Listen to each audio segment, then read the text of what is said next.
এ কি গিন্নি, এই কটা ভাতে কি পেট ভরবে? ও যা ভাত আছে না, ওটা বেড়াল ডিগোতে পারবে না। হ্যাঁ, আরে বাবা, আমি আর বেড়াল এক হলো? এই বাড়তি কথা না বলে খাও তো।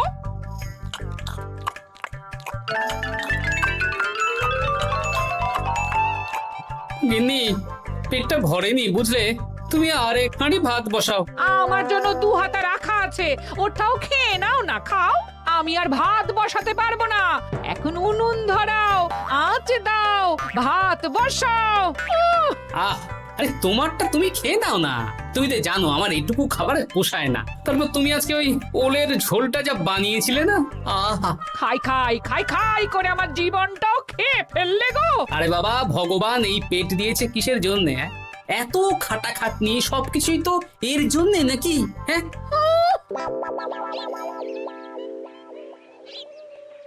দাদু, অনেকদিন ভূতের গল্প শুনিনি, আজকে আমরা ভূতের গল্প শুনবো। বেশ, শোন তাহলে।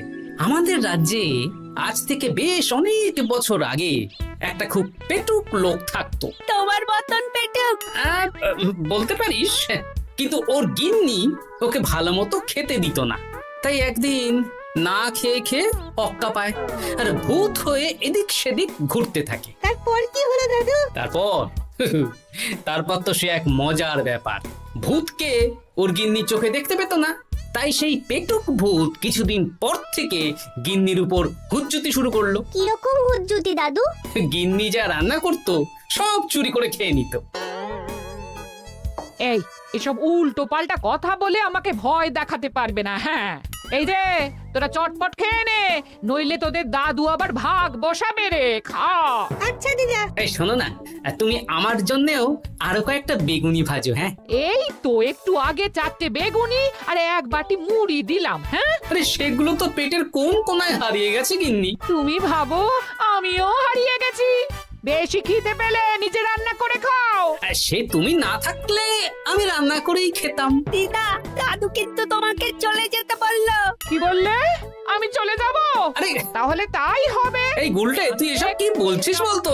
গুছিয়ে বিদায় নিচ্ছি। আরে আরে আরে, কোথায় চলে যেতে বললাম গিন্নি? হয়েছি আর না, আজকে আমি বাপের বাড়ি চলে যাব। হ্যাঁ, এই দেখো, আমি কোথায় চলে যেতে বললাম? তোমার মনের কথা আমি বুঝে গেছি। এই দেখো, থাকবো না এই পোড়ার মুখ সংসারে। যা। লক্ষ্মী সোনা রাগ করেছে। হাওয়া গরম আছে, চল এখান থেকে বেগুনি নিয়ে এখন কেটে পড়ি। এই সামান্য ব্যাপারে রাগ করার কি আছে বলো তো? এবার নিজের সংসার নিয়ে নিজে থাকো, সারাদিন শুধু খাই খাই আর খাই খাই। নাও এবার ঠেলা সামলাও। ভুল করেও আমাকে বাপের বাড়িতে ডাকতে যাবে না বলে দিচ্ছি। যদি যাও তাহলে আমার থেকে খারাপ কেউ হবে না, এই বলে দিলাম। ওগো, তুমি আমায় ছেড়ে চলে গেলে গো, এবার আমি কার কাছে বায়না করবো গো?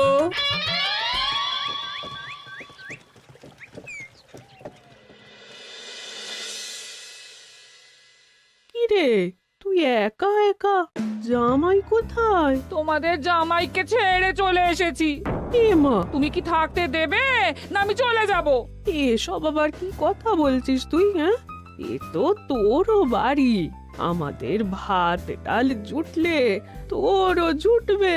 কি হয়েছে রে দিদি? দিন রাত খেটে খেটে কয়লার মতো পুড়ে যাচ্ছি, আর ওনার বায়না শেষ নেই। সারাদিন শুধু খাই খাই আর খাই খাই। এবার বুঝবে জামাই বাবু। হ্যাঁ, নিজে হাত পুড়িয়ে রান্না করার ঠেলা।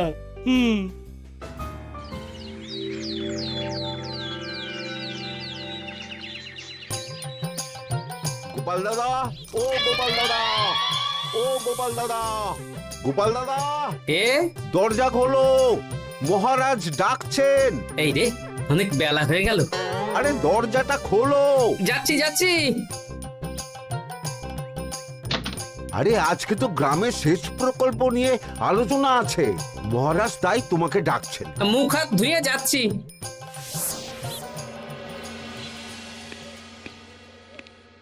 দেখুন মহারাজ, দেখুন, এত বেলায় গোপাল এলো, তাও নিজে আসেনি, ডেকে নিয়ে আসতে হলো। সত্যি গোপাল, আজকে এত জরুরি একটা আলোচনা সভা, কোথায় তুমি তাড়াতাড়ি আসবে? তা না করে গোপাল বাড়াবাড়ি করে ফেললো। গোপাল, এই আমি শেষবারের মতন বলে দিচ্ছি, ফের যদি এরকম রাজসভায় দেরি করে আসতে দেখি তাহলে কিন্তু কড়া ব্যবস্থা নেব। আসলে মহারাজ, আমার গিন্নি গতকাল রাগ করে বাপের বাড়ি চলে গেছে, তাই বেশ হয়েছে। আচ্ছা, যে জন্য আজকের আলোচনা সভা ডাকা হয়েছে সেটা হলো আমাদের রাজ্যের দক্ষিণে একটা সেচের জন্য পুকুর খনন করা হচ্ছে।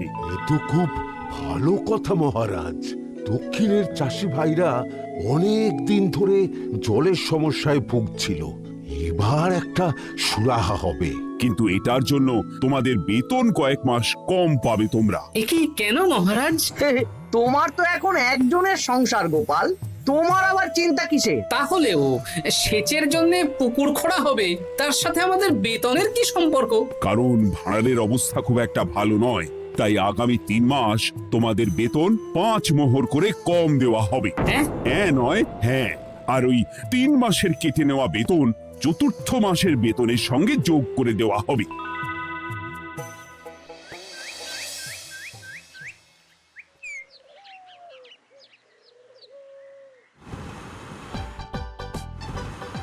কি দাদু, এ তোমার চোখ মুখের কি অবস্থা?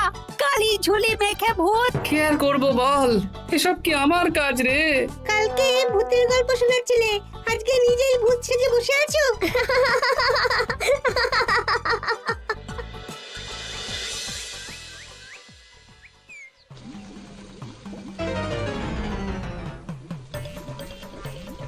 এই রে, ভাতগুলো পড়ে গেছে। দূর দূর দূর, এভাবে হয় নাকি? না, এবার থেকে ভোজনালয় থেকেই খাবার খেতে হবে। একার জন্য কে আবার রান্না করে? দূর দূর। কি গোপাল দাদা, তুমিও আমার মতন ভোজনালয়ে খাচ্ছ? আমার না হয় বাড়িতে রান্না করার কেউ নেই। আমারও নেই, যে ছিল সে ছেড়ে চলে গেছে। ভাই, আর একটু ভাত দেবে? গোপাল দাদা, ভাত আর হবে না গো, আরো কয়েকজন দৈনিক খদ্দের আসবে, তাদের জন্য রেখে দিয়েছি। তাহলে কি আর করা যাবে? একটু একটু ওই তরকারি একটা শাল পাতায় মুড়ে দে, বাড়িতে গিয়ে মুড়ি দিয়ে খাবো। আচ্ছা, তা দিচ্ছি। তুমি খাওয়া হয়ে গেলে হাত মুখ ধুয়ে নাও। আচ্ছা গোপাল দাদা, গিন্নিমা চলিয়ে গেল কেন? সে তোর গিন্নিমাকে গিয়ে জিজ্ঞেস কর। সে তো জিজ্ঞেস করতেই হবে, তোমার মতো একটা ভালো মানুষকে ছেড়ে চলিয়ে গেছে।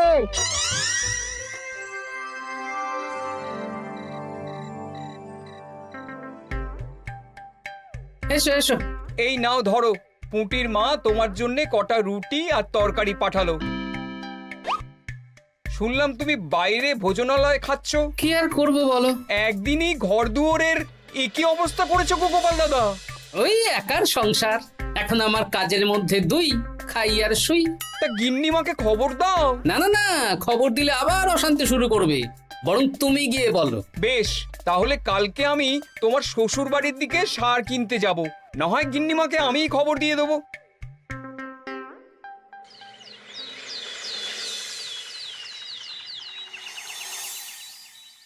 বাড়ি ঘর গোছালো, তাতে আমি কি করতে পারি?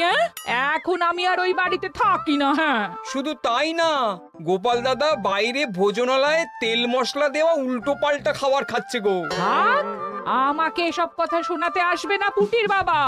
আমার খাটতে খাটতে জীবনটা কয়লা হয়ে গেছে, কয়লা। ওনার বায়নার শেষ নেই। হ্যাঁ, বুঝলে গোপাল দাদা, আমি গিন্নিমাকে অনেক করে বোঝালাম, কিন্তু কিছুতেই কোনো কথা শুনলো না। বেশ, শুনতে হবে না। এরকম বললে হয় নাকি? চারিদিকে ঘর দুয়ার অগোছালো, খাবারের থালা বাসন এদিক ওদিক ছড়িয়ে ছিটিয়ে আছে। ওরে বাবারে, ইঁদুরেও আস্তানা করেছে। যা হচ্ছে হোক।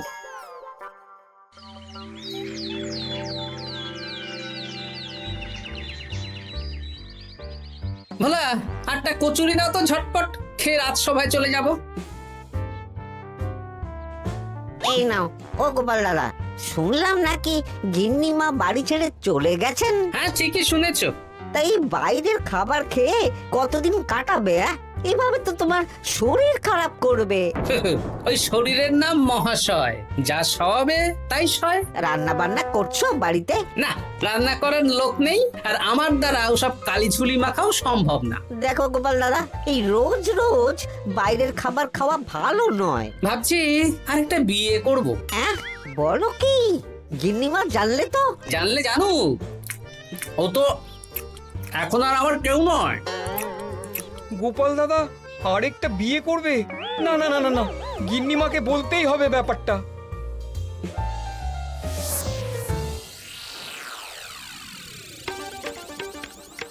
গিন্নিমা, তুমি আবার এসেছো পুটির বাবা। সর্বনাশ হয়ে গেছে। আবার কি সর্বনাশ? হ্যাঁ, বাড়ির চারিদিকে অগোছালো, ইঁদুর মশা মাছি ঘুরে বেড়াচ্ছে। আমি আর ওই বাড়িতে যাব না। গোপাল দাদাও সেই ব্যবস্থাই পাকাপাকি করতে চলেছে, আরেকটা বিয়ে করবে। কি বললে? জল জ্যান্ত বউ থাকতে আরেকটা বিয়ে? হ্যাঁ, আমি আজকেই যাব। ওর একদিন কি আমার একদিন? হ্যাঁ, আমি আজকেই যাব। এই দিদি, এক মুহূর্তে এরকম বদলে গেলি কেন? আবার আবার তো জামাইবাবু তোকে কাটাবে। তাহলে তোর জামাই বাবুটাই অন্য কারোর হয়ে যাবে? হ্যাঁ, আমি বেঁচে থাকতে আমি হতে দেব না। তাহলে দিদি আমিও যাব। ওই জামাইবাবু অতিরিক্ত খায়, জামাইবাবুর খাওয়া বন্ধ করতে হবে, বুঝলি? ঠিক আছে, চল তাহলে চল। ঠিক আছে, চলুন তাহলে। হ্যাঁ হ্যাঁ, তাই চলো। বুঝলি দিদি, আমার মাথায় একটা মতলব এসেছে। হ্যাঁ। কি মতলব শুনি?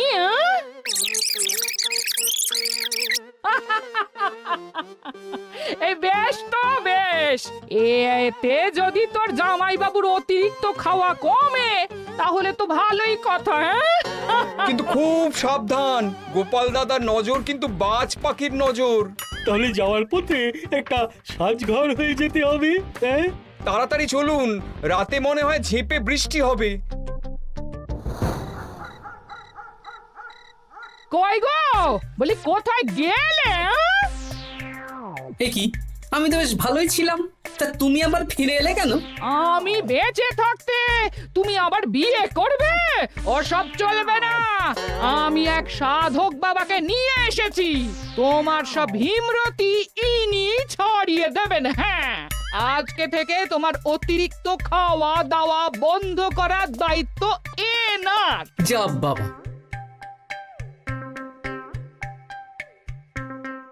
এ কি করেছো গো? হ্যাঁ, ঘর দুয়ার তো পুরো শ্মশান হয়ে গেছে গো। এখন আবার তোমার ঘর তুমি পরিষ্কার করো। সে করছি, তুমি যাও বাজার করে নিয়ে এসো।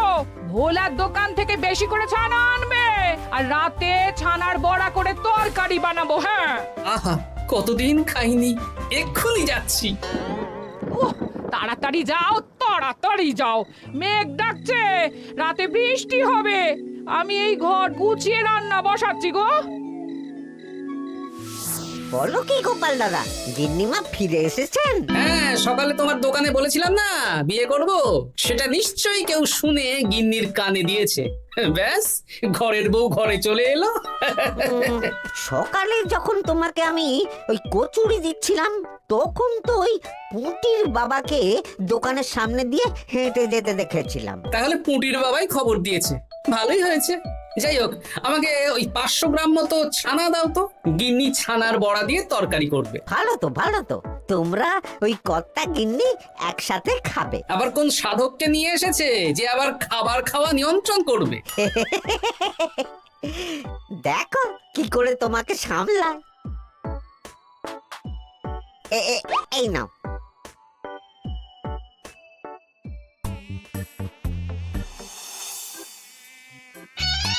দেখি গিন্নি, আমার জন্য দুটো বড়া আর ওনার জন্য এতগুলো? বেশি খেলে তোমার চেহারা ঠিক হবে না বৎস, তোমাকে রোগা হতে হবে, তাই কম খেতে হবে, বুঝলে? ঠিক আছে, আপনাকে আমি মজা দেখাচ্ছি।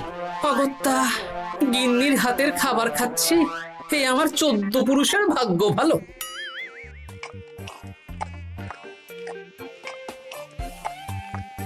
বাবা, আপনাকে আরেকটু তরকারি দিই বাবা? দে মা, দে। আমাকে দাও। একদম না, বলেছি না তোকে রোগা হতে হবে।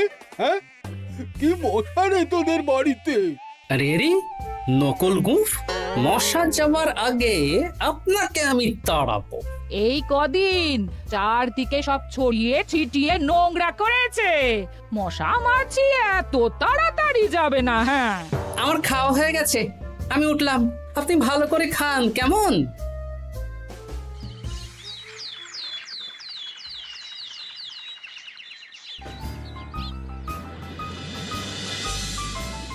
বিজ্ঞানী, আরে গোপাল যে, কি ব্যাপার? একটা সাহায্য চাই বিজ্ঞানী। বলো বলো, আমি কি করতে পারি? কয়েক টুকরো বরফ বানিয়ে দিতে পারবে? তা পারবো, কিন্তু এখন হবে না। তুমি বরং সন্ধেবেলার পর নিয়ে যেও, কেমন? খুব উপকার করলে বিজ্ঞানী। আমি ওটা বিশেষ মোড়কে তোমায় দেব, যাতে গলে না যায়। ধন্যবাদ বিজ্ঞানী। এখন তাহলে আসি।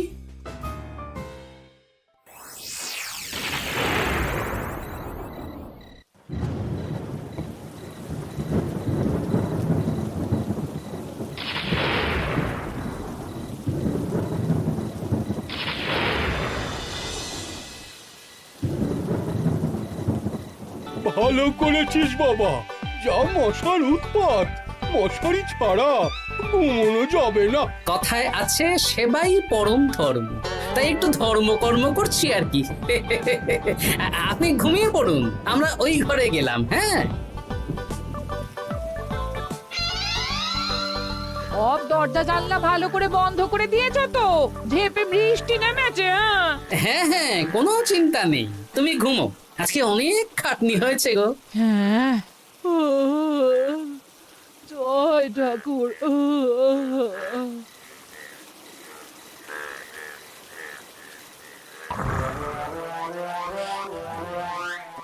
এই তো গিন্নিও ঘুমিয়েছে, এবার আসল কাজ শুরু হবে।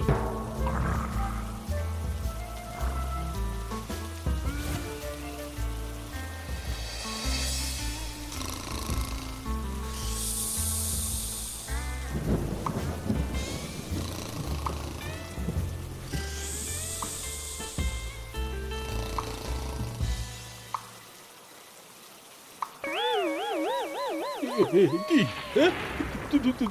জল পড়ছে কেন? চাল ফুটো হয়ে গেল নাকি? এত রাতে দিদিকে ডাকা ঠিক হবে না। আরে আরে কি মুশকিল, এখনই জল পড়ছে। আরে দূর দূর।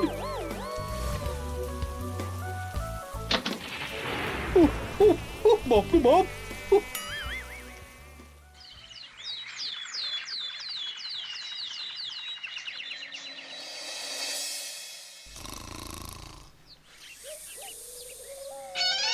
সুপ্রভাত। প্রভাত আর শু নেই। কেন? সারা রাত প্রথমে ভিজেছি, তারপরে মশার কামড় খেয়েছি। ভিজেছেন কেন? আচ্ছা, এ কি? আচ্ছা। রাতে চাল ফুটো হয়ে জল পড়ছিল। আচ্ছা, খুব ঠান্ডা লেগেছে। একটু একটু মধু আর তুলসী পাতা দে, একটু খাই। এই দিচ্ছি বাবা। এ হতেই পারে না, কদিন আগেই তো চাল সারিয়েছি।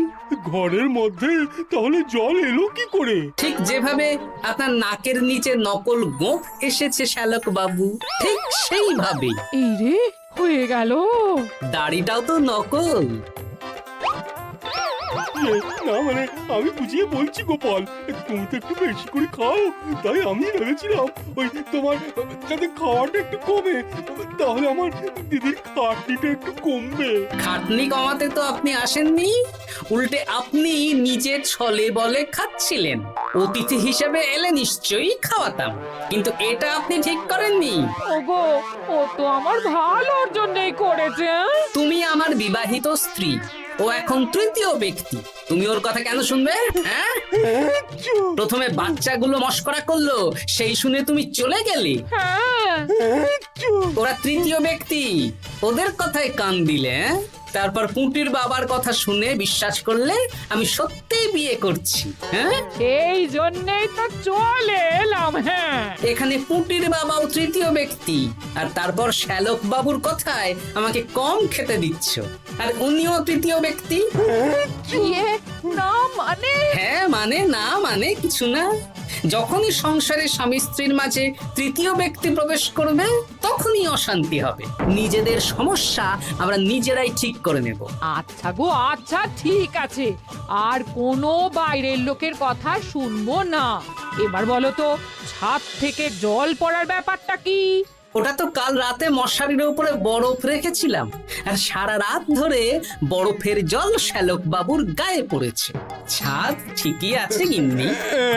হ্যাঁ নয় হ্যাঁ, কাল যখন খাবার খাওয়ার সময় দেখলাম আপনার গোঁফ খুলে যাচ্ছিল, আপনি ঠিক করলেন, তখনই একটা সন্দেহ হয়।